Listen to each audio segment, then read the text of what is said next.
¿Qué tal, chicos? Buenos días, soy el profesor Martín. Ahora vamos a trabajar sobre los pueblos orientales, ¿no? Estamos haciendo historia universal. La clase anterior vimos India, China y vimos Japón. Ahora vamos a ver el imperio más grande que ha conocido la Tierra, el imperio de los mongoles y el imperio chino. Antes de eso vamos a empezar como siempre, lo hacemos en mi clase, dándole las gracias a Dios porque estamos vivos, porque estamos con nuestros papás, con nuestras familias. Les vamos a pedir cosas, chicos, como siempre les digo, ¿no? Tenemos más tiempo de cuarentena, quizás todo el año vamos a seguir teniendo esta cuarentena, así es que pidámosle que se encuentre rápido una cura, ¿no? Para que deje de morir tanta gente. Estamos viviendo una época complicada, ¿no? Hagamos cosas, no dejemos de hacer cosas, chicos. Bien, vamos a centrarnos ahora en la clase del día de hoy. Como les había dicho, estamos viendo en Historia Universal. ¿Qué estamos viendo en Historia Universal? Los imperios del Extremo Oriente. China, vamos a centrarnos sobre todo en lo que va a ser China y Mongolia. Y para entender Mongolia, vamos a empezar con la China, ¿no? Vamos a ver el imperio de los Tang, el imperio de los Song. La clase pasada vimos el imperio de los Ming. Hemos visto el imperio de los Ming. Hemos visto el imperio de los Qing, ¿no? Entonces estamos abarcando con estos imperios, 4 imperios, 1000 años de la historia de China, ¿no? Y un interín que es bien interesante de analizar, el interín que va a ser el de los Yuan, el interín de los Yuan que es cuando llegan los mongoles a China. Vamos con calma para entender todos estos procesos históricos que ocurren en China. Igual como siempre voy leyendo y voy explicando. Entre el imperio chino durante la Edad Media. Entre las civilizaciones de Oriente, la China es la más antigua. Nació en torno al río Amarillo y se extendió más allá de sus límites actuales. En el año 589, el imperio fue reunificado por la dinastía Sui, que le puso las bases de la recuperación de la autoridad imperial y la prosperidad económica a través de la disposición de la prestación personal de trabajo para el Estado. Esta medida, sin embargo, ocasionó descontento entre la población y el ascenso de una nueva dinastía. Entonces, una dinastía previa a la... Estamos viendo Edad Media, ¿no? Entonces, lo que corresponde a la Edad Media, o lo que sería ese transcurso de tiempo, sobre todo van a ser estas civilizaciones, pero vamos haciendo cómo es que se origina, vamos viendo cómo es que se origina.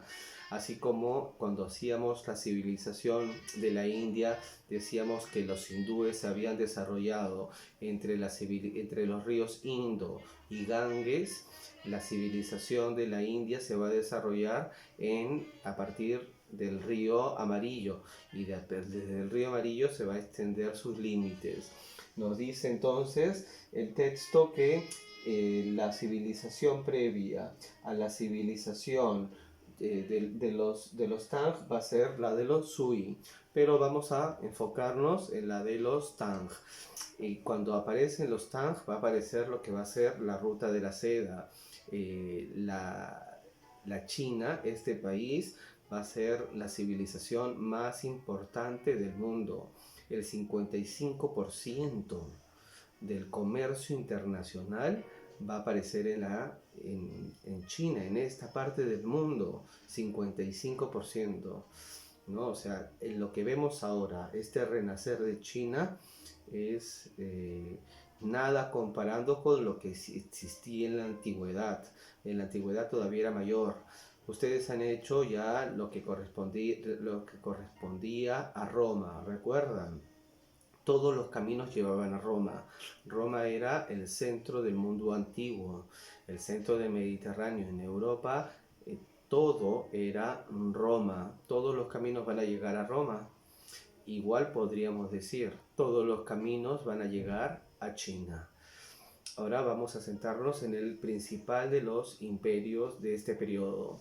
El imperio de los Tang, 618 al 907 de nuestra era. Durante su reinado, China vivió un periodo de esplendor debido a que aplicaron una política expansionista y de desarrollo económico y cultural.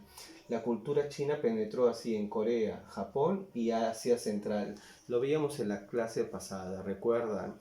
Japón va hacia querer conquistar la península de Corea, pero al querer conquistar la península de Corea también lleva hacia Japón la religión a través del budismo y lleva la escritura que era de los chinos. Entonces China se convierte en un punto de irradiación, ¿no? De donde irradia hacia todo Asia su cultura. China es el lugar donde va a irradiar cultura para todos los lugares desde Asia. Vamos a seguir.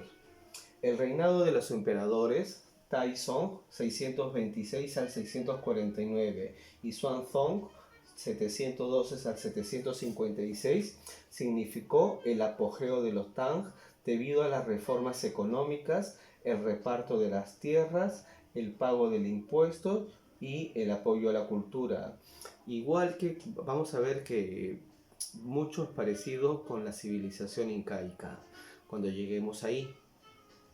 Para los incas, en el imperio incaico, las personas no eran dueñas de las tierras. ¿Quién era la dueña de las tierras? El Estado. Y el Estado se encargaba de darle a las personas una parcela de tierra para que cultiven arroz. Y las personas tenían que pagarle un tributo al Estado por la parcela de tierra que el Estado les estaba dando. Algo así va a ocurrir en la China.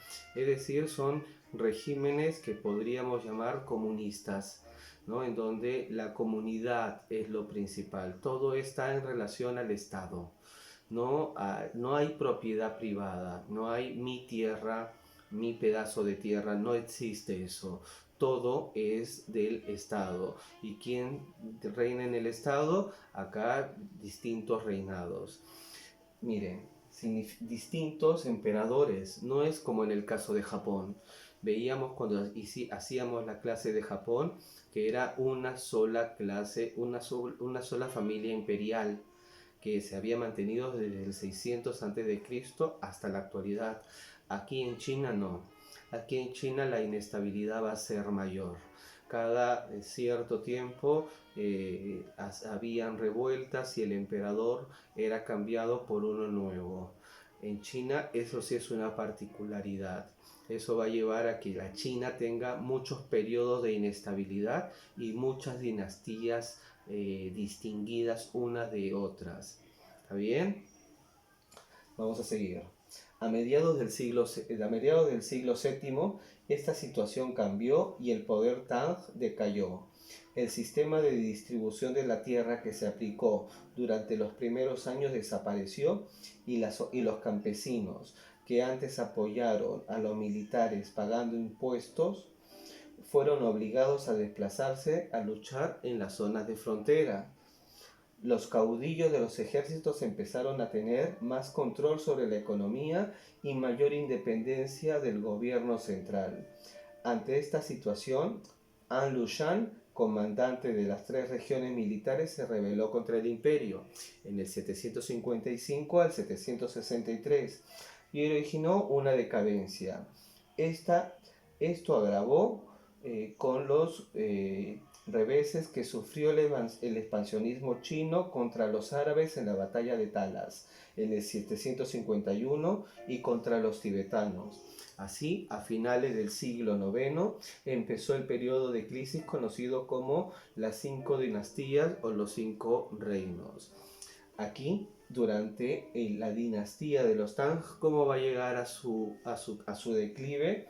Porque van a empezar a tener mayor poder los militares y las poblaciones que se encontraban eh, que se dedicaban a la agricultura, ya no se van a dedicar a la agricultura, sino se van a dedicar a rendirle, a ser vasallos de un caudillo, como parecido a lo que pasaba en el feudo, ¿no? Durante la Edad Media, al señor feudal. Así es como va a llegar, va a tener un periodo de crisis, ¿no? Y va a terminar la dinastía de los Tang, pero la dinastía de los Tang, ahora lo vamos a ver cuando veamos su economía y desarrollo, cuáles van a ser sus características, pero es un periodo de gran florecimiento cultural.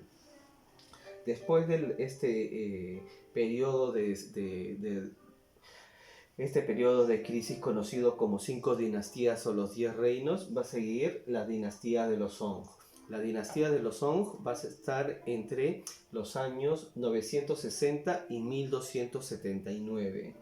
Luego de las crisis que atravesó el imperio, la dinastía Song restableció poco a poco la unidad del país.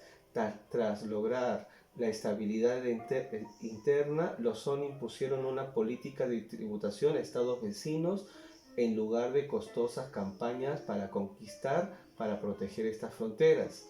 Como resultado, se vivieron 3 siglos de estabilidad social y económica que permitió el incremento del comercio, el desarrollo cultural y el buen funcionamiento de la burocracia imperial.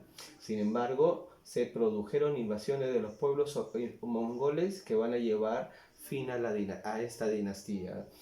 Entonces, lo que nos está diciendo el texto es que en la época de los Song, en oposición a la época de los Tang, ya no va a ser ya no van a ser directos, ¿no? Durante aquí todos van a ser chinos.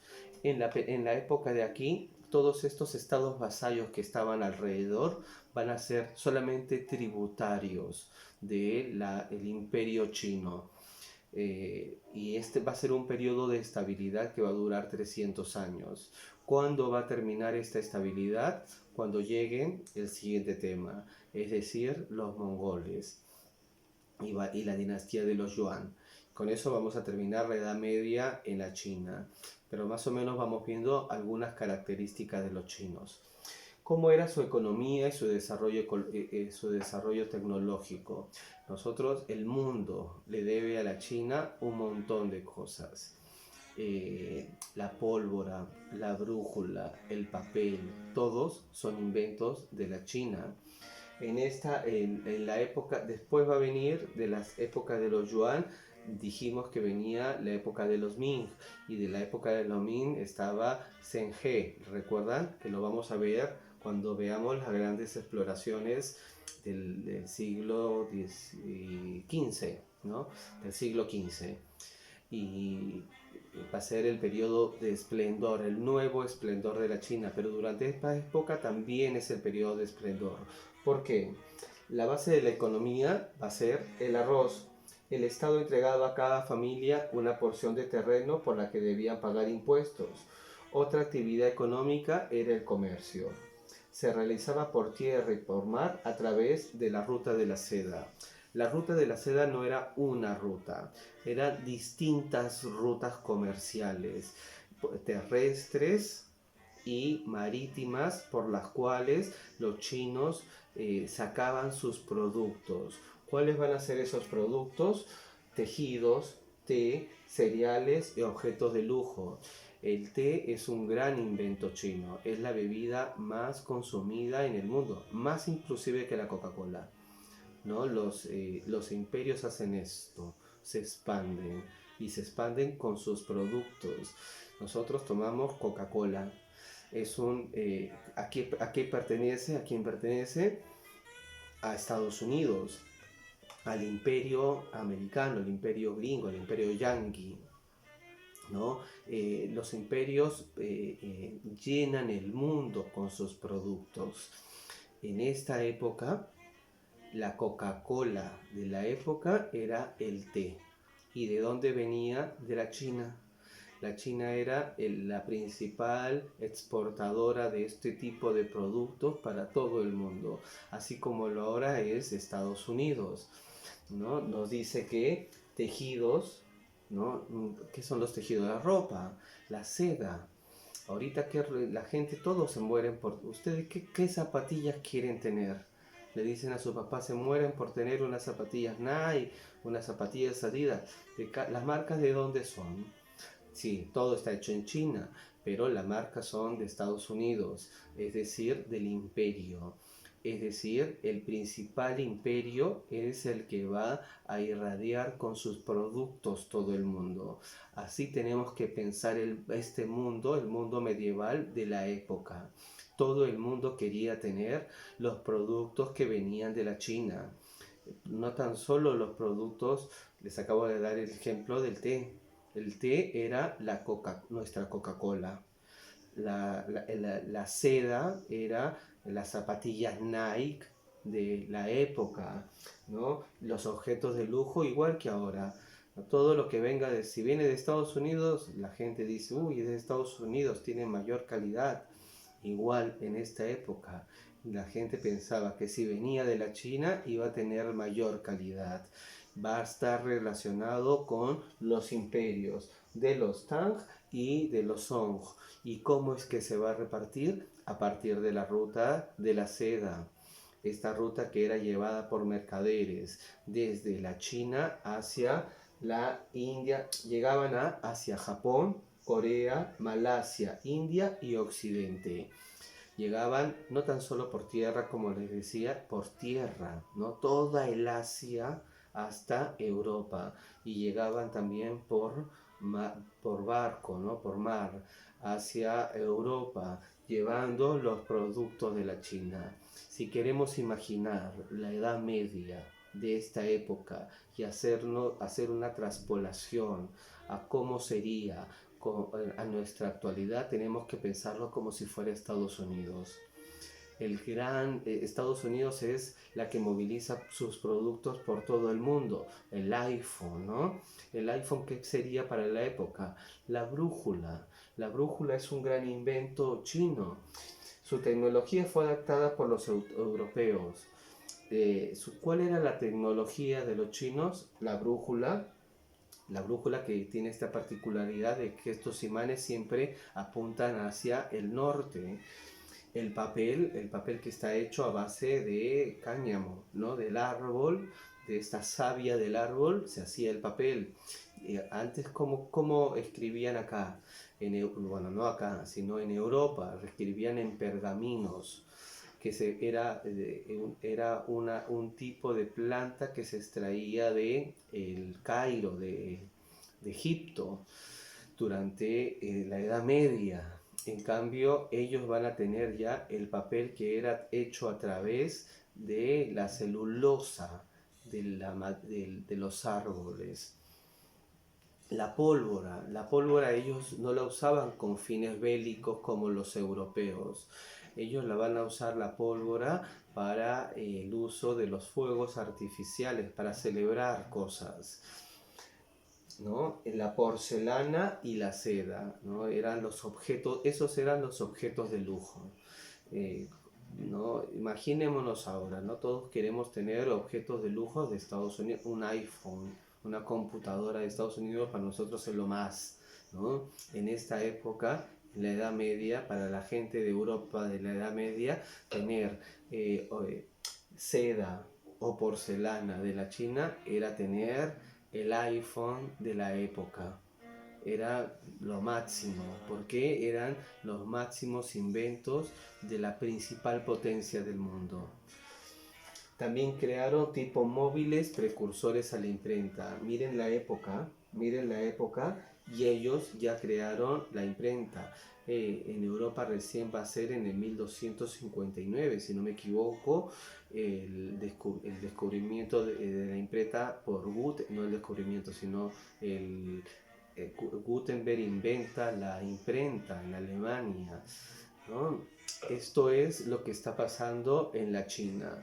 ¿Cómo es que va a llegar este imperio importantísimo a su fin? Por la llegada de los Yuan. ¿Quiénes son los Yuan? Lo vimos en la clase pasada.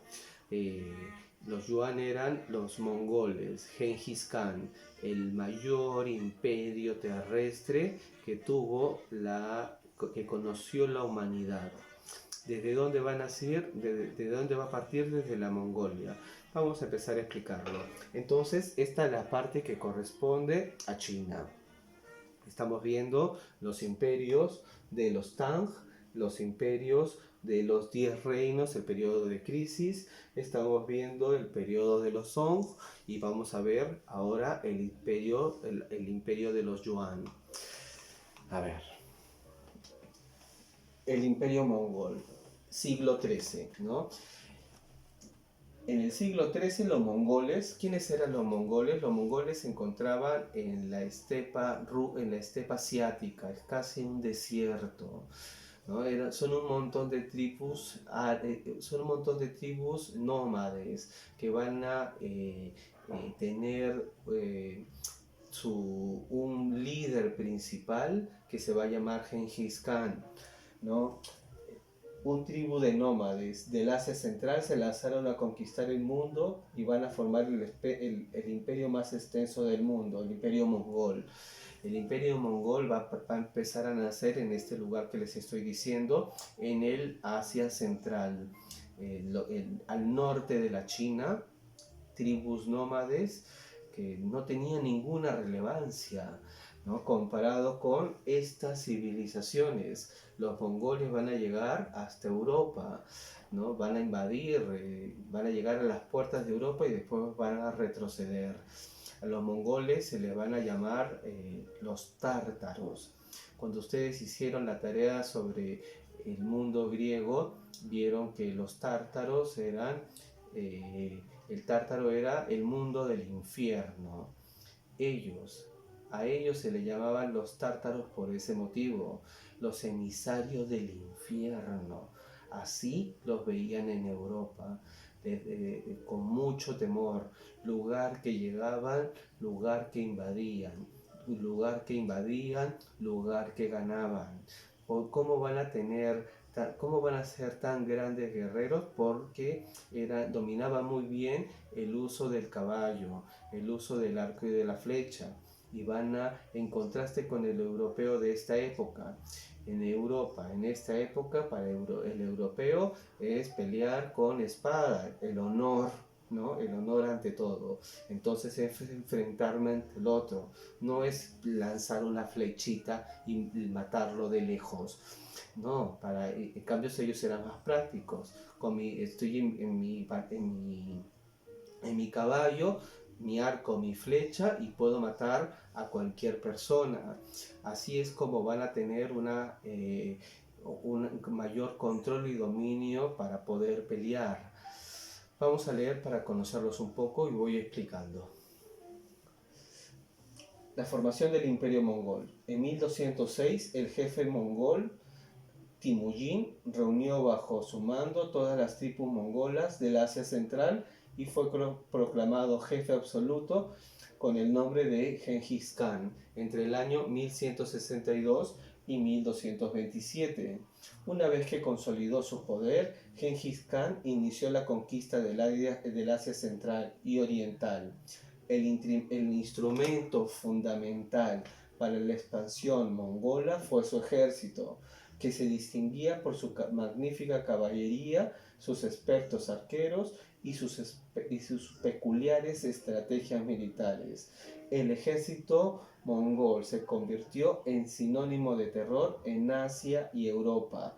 Las ciudades que resistían sus ataques eran arrasadas y su población era masacrada, ¿no? Entonces, el imperio mongol va a tener su origen en estas tribus del Asia Central.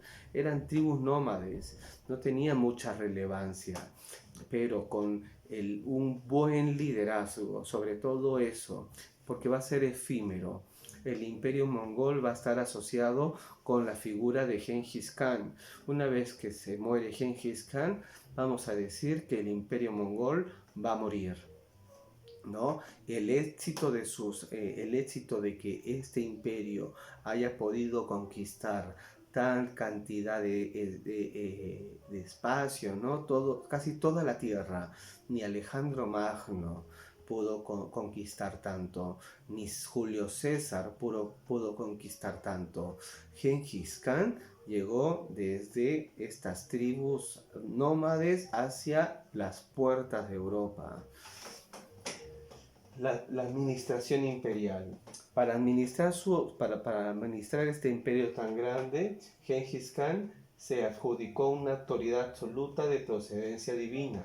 Además, estableció como código legal la Gran Yasa, un conjunto de normas de origen legal que sirvió para controlar la vida de los pueblos que estaban bajo su autoridad. Características de su imperio, ¿no? Entonces, estas tribus mongolas van a ser lo que al lugar de en donde llegaban, lugar en donde alguno de sus súbditos, de sus séquitos, se quedaba controlando todo este imperio. Van a conquistar la China y desde ahí van a expandirse desde la China hacia Europa, pero solamente van a llegar, como les dije en la clase pasada, hacia Rusia, y desde Rusia van a hacer su retirada después de la muerte del emperador. Van a tener que replegarse y también se va a replegar el imperio, pero durante el tiempo que estuvo vivo fue el imperio más grande. ¿Y cómo va a poder organizar todo este imperio? A partir de una base legal. ¿Cuál era esta base legal? El Gran Yasa. Así era conocido con ese nombre. ¿Cuáles eran las características de su imperio? Lo primero que nos dice es pragmatismo, práctico, ¿no? Pragmatismo, hay que ser pragmático. Pragmatismo y simplicidad. La primera característica. Su legislación era sencilla. Los mogoles no introducían muchos cambios en las sociedades que dominaban. Por lo general, respetaban las costumbres de los conquistados. En algunos casos, fueron ellos quienes fueron a adaptarse, como en el caso de la China. Ellos no querían cambiar ningún lugar, ¿no? Ellos lo único que querían era conquistar. Era lo único que le movía en la vida, ¿no? Van a llegar a lugares, no sabían qué hacer, ¿no? ¿Qué hacemos ahora? Estamos aburridos. Bueno, quedémonos acá, ¿no? Y se adaptaban al lugar en donde estaban conquistando. No era, por ejemplo, que los cristianos, como los cristianos, ¿no? Los europeos van a venir a América, se van a quedar a dar acá y van a impartir a las personas que están acá sus costumbres europeas, su religión, su idioma. A ellos eso no les importaba. A ellos solamente les importaba conquistar, expandirse, la guerra. Entonces, ¿cuándo se van a detener? Ahora lo vamos a ver. Pluralidad y meritocracia es su segunda característica de su imperio. El criterio para ascender en el ejército en la burocracia era la eficiencia. Para ello, el imperio tenía funcionarios de diversos orígenes étnicos, chinos, árabes, persas, turcos y distintas religiones, musulmanes, cristianos, budismos, ¿no? Eran plurales y meritocráticos. Durante su imperio habían distintas civilizaciones y distintas religiones. Ni siquiera ellos tenían una religión en sí misma.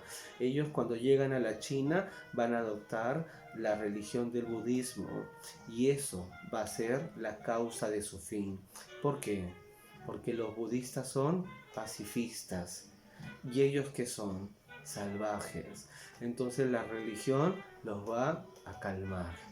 ¿Ya para qué vamos a hacer la guerra? ¿No? Entonces la religión apacigua a las personas. Esto va a ser esta pluralidad, el que ellos no tengan una propia cultura, una propia identidad, va a terminar jugándoles en contra como civilización, porque se van a terminar adaptando a las otras, y las otras van a terminar adaptando sus propias costumbres, ¿no? Entonces, durante todo este imperio, desde China hasta Europa te vas a encontrar con todo el imperio musulmán en el medio, que ellos se van a encargar de conquistar, ¿no? Y igual van a tenerlos dentro de sus, como si fueran sus funcionarios. Solo me importaba que fueran eficientes, que trajeran oro o lo que ellos necesitaran para poderse expandir, o lo que ellos necesitaran en ese momento. División y evasión del imperio. Tras la muerte de Gengis Khan en el año 1227, sus sucesores continuaron con la expansión del imperio. Por el este sometieron a la China de los Song, van a seguir sometiéndolos, ¿no? Por el oeste redujeron al vasallaje a los principados rusos y a los estados islámicos de Oriente. A fines del siglo XIII, los mongoles dominaron un imperio de 32 millones de kilómetros cuadrados que abrigaba la mitad de la humanidad, ¿no? Estas tribus mongoles van a dominar la mitad de todo el mundo conocido. Sin embargo, las rivalidades entre los sucesores del Gengis Khan originaron la división del imperio en 4 estados. Una vez que muere el líder principal, ya no tienen en el imperio mongol. El imperio mongol podríamos decir que era Gengis Khan. Una vez que muere, el imperio se va a empezar a romper, no se va a desagregar, y ahí va a llegar a su perdición. ¿En qué sentido? Vamos a verlo. El primero, ¿cómo estaba dividido? El Kanato de Yagatai. El Kanato de Yagatai ocupaba el núcleo central de Asia. En el siglo XIV tuvo una nueva fase de expansión bajo el mando del jefe Tamerlán. El imperio iljanés comprendía Persia, Mesopotamia, Armenia, perduró hasta el siglo XVI, cuando la dinastía persa de los safávidas asumió el poder del control del país. El Kanato de la Horda de Oro, que se estableció en la actual Rusia, y en 1480 los dominios de Iván III, el príncipe de Moscovia, también los van a terminar echando, ¿no? Y el imperio del Gran Khan, que incluía Mongolia, China, bajo el dominio de Kublai Khan. Asimiló la cultura china y adoptó el nombre de la dinastía Yan. Es decir, vemos dinastía Tang con estas características, dinastía Song con estas características, y después la dinastía de los Yuan, que son la dinastía de los mongoles.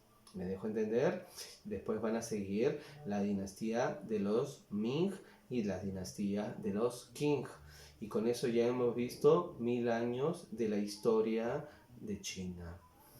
Así es como este imperio, el imperio mongol, se va a desagregar, ¿no? Se va a romper entre los sucesores de Gengis Khan y va a llegar a su fin. Kublai Khan, la China de los Yuan. ¿Cómo era la China de los Yuan? Si acabamos de ver que de los Song van a seguir los Yuan, ¿cómo era la dinastía de ellos? Kublai Khan estableció un sistema absolutista en el territorio de China y utilizó la eficiente burocracia existente para controlar al país. Contaba con un cuerpo de inspectores secretos, por lo general extranjeros, que aseguraban el cumplimiento de la voluntad imperial. En el aspecto económico, aplicó una política de libre comercio que llevó a China a gran prosperidad. Gracias a ellos, mercaderes de toda parte del mundo visitaban Pekín. Marco Polo fue uno de ellos. Además, propició una política de tolerancia religiosa, aunque adoptó el budismo como culto religioso. Y eso va a ser lo que les va a llegar a su fin. Porque, como les digo, los budistas son tranquilos, ¿no? Hay que tener paz, ¿no? Relajación, eso lo va a matar. Como imperio ya no van a seguir conquistando. Y eso va a hacer que su imperio mismo llegue a su fin. Esto va a ser la globalización de lo que va a ser Europa y Asia. ¿En qué sentido? El imperio mongol intentó por muchos medios unir Asia y Europa, lo que constituyó la primera globalización euroasiática. Esta integración fue posible gracias a la creación de un correo a caballo que recorría las praderas y los desiertos del Asia Central, facilitando la comunicación de las diversas zonas del imperio, así como el chasqui, ¿no? Recuerdo, lo deben haber visto en primaria, cómo se comunicaban el imperio inca a través del chasqui. Ellos también van a tener esta especie de chasqui para que va a permitir comunicar todas las partes enormes del imperio. No hay ferrocarril, no hay autos, no hay aviones. Todo es en esta época con a caballos, y el caballo es la principal herramienta para poderse desplegar por tan amplio terreno. La paz mongólica, ¿no? La paz mongólica hizo que las rutas comerciales del Asia Central, como la ruta de la seda, fueran muy seguras, por lo que aumentó notablemente la circulación de comerciantes y misioneros. Además, adoptó una política religiosa tolerante que favoreció la convivencia de distintas religiones y la circulación de ideas y escritos. Pero no es tan solo durante la época de los Yuan en donde hay una paz, ¿no?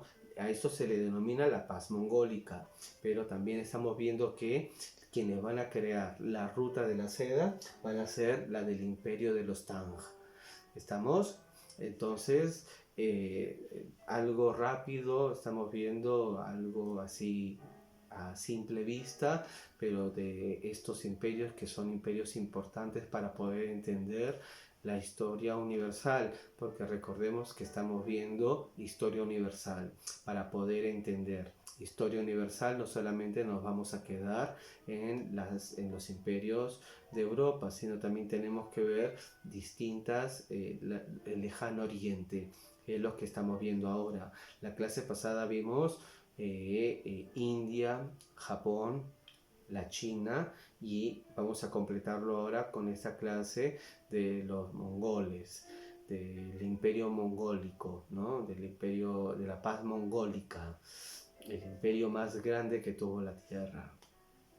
Esta es la clase que corresponde el día de hoy. Hemos visto lo de el Genghis Khan y hemos visto la de las dinastías de los Tang y de los Song y de los Yuan. También la clase pasada, como les vuelvo a repetir, de los Ming y de los Qing. Y 1000 años de China. Rapidísimo. Los hemos pasado volando. En las siguientes clases tenemos que regresar, ¿no?, a Europa. ¿Está bien? ¿Qué tal, chicos? ¿Cómo andan? Espero que estén bien. Espero que la clase les haya servido para entender algo. Estoy pensando en ustedes. Creen su propio material de estudios. Estoy esperándolos. Les mando un abrazo fuerte. Chau.